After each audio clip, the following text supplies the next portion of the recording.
Sir আসবো? আসো।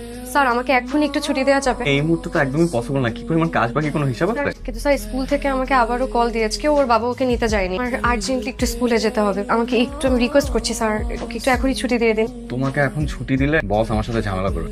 আচ্ছা এক কাজ করি, আমি কোনো একটা রিজনে বের হই, আমি তোমার মেয়েকে নিয়ে আমার দাদির কাছে রেখে আসি। কাজ শেষ করে গিয়ে নিয়ে আসলাম। হ্যাঁ সেটাও হয়। Great. Thank you sir. Boss, কে বস? মা বলেছে আপনি নাকি অফিসের বস। আমার বস। আচ্ছা চলো আজকে আমরা উল্টাটা করি। কে থেকে তুমি আমার বস, আমি তোমার এমপ্লয়। তুমি আজকে থেকে যা বলবা আমি তাই তাই করব। তা তো খুব মজা হবে। চলো। বিষয়টা মায়ের আমার হৃদয়ের ভিতর থেকে তোমার অস্তিত্ব আমাকে কিছু একটা জানো, কিছু একটা কারণে হয়তো আমি তোমার কাছে বারবার ছুটে আসছি। আপনি আমার প্রতি দুর্বল হয়ে পড়ছেন, আমার কাছাকাছি আসতে চান না, আয়না জোড়া লাগানোর চেষ্টা করবেন না প্লিজ। এই যে তোমার পুতুল। তোমার সাথে আমার কথা আছে।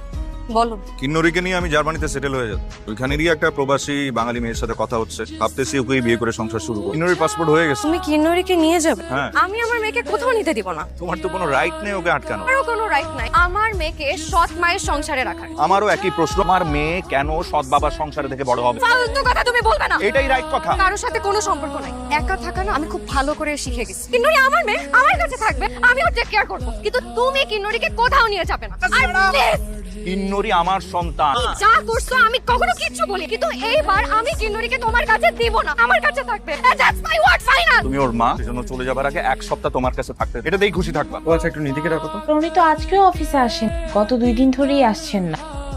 আপনি আমার বাসায় দেখেন, আপনার এইভাবে সরাসরি আমার বাসায় আসা ঠিক হয়? আশেপাশে মানুষ দেখলে কি বলবো? সবাই জানে যে আমি ডিভোর্স। রিয়েলি সরি, আমি তোমাকে আর কোনোভাবে রিচ করতে পারছিলাম না। কিছু হয়েছে তোমার? জামশেদ কিন্নরিকে নিয়ে জার্মানি চলে যাচ্ছে, আমি কোনোভাবে ওকে ঠেকাতে পারছি। আমি আমার মেয়েটাকে আর কোনোদিন দেখতে পাবো। হ্যালো মিস্টার বয়ফ্রেন্ড, কি খবর? আমাকে কি জন্য এখানে ডেকেছেন?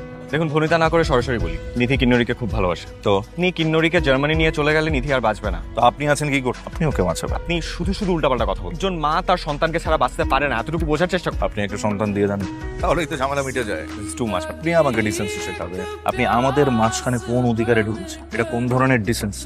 আমি ভদ্রলোক বলে এখনো কিছু বলছি না। কেউ বলে আপনার হাড় গোড় ভেঙে গুঁড়ো করে দিত। ফ্রিতে একটা অ্যাডভাইস দিই, শোনো। আমি তো আমার মেয়েকে নিয়ে চলে যাচ্ছি জার্মানি। যাবার আগে কিন্নরিকে ওর মার কাছে আমি কয়েকটা দিন থাকতে দেব। ওই সময় যদি আপনি কোনো ভেজাল করেন না, জাস্ট কলার চেপে ধরে কোর্টে দাঁড় করাবো। ভালো থাকবে।